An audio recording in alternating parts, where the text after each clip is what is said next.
নমস্কার, কেমন আছেন সবাই? সৌভাগ্য প্রাপ্তি চ্যানেলে আপনাদের সকলকে আরও একবার অনেক অনেক স্বাগত।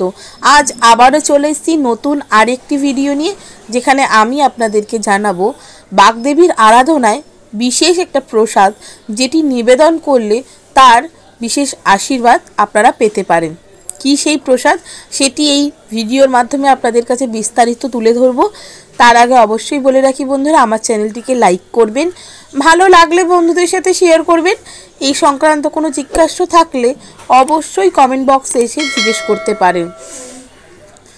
সাবস্ক্রাইব করে বেল বাটনটা প্রেস করে রাখবেন, যাতে আমি যখনই নতুন কোনো ভিডিও দিই না কেন সেটা সরাসরি আপনার কাছে পৌঁছে যায়।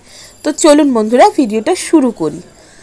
হাতে গোনা আর কয়েকদিনই মাত্র বাকি আছে সরস্বতী পুজো, যেটাকে অনেকে বসন্ত পঞ্চমীও বলে। এই দিন বাগদেবীর আরাধনায় বিশেষভাবে আমরা পুজো অর্চনা করে থাকি, যাতে প্রতিটা বিদ্যার্থী তার বিদ্যায় সফল হতে পারে, পড়াশোনায় উন্নতি করতে পারে। এবং নিষ্ঠা ভরে পুজো এই জন্যই করা হয়, যাতে মা সরস্বতী তার কৃপা সকল ভক্তদের ওপর, সকল বিদ্যার্থীদের ওপরে সমানভাবে দিতে পারে। তার কাছে বিশেষ কৃপা লাভের জন্য আপনারা তাকে বিশেষ কিছু ভোগ নিবেদন করতে পারেন। সেই ভোগগুলি উনি প্রসাদ হিসেবে গ্রহণ করতে ভীষণভাবে পছন্দ করেন।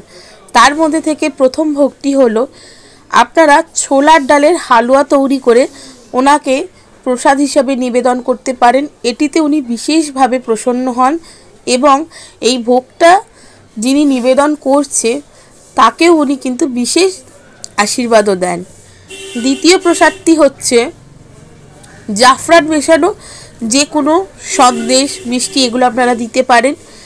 আর হচ্ছে বেসনের তৈরি যে বুঁদিয়া আছে, সেই বোঁদে আপনারা মা সরস্বতীর কাছে ভোগ হিসেবে নিবেদন করতে পারেন।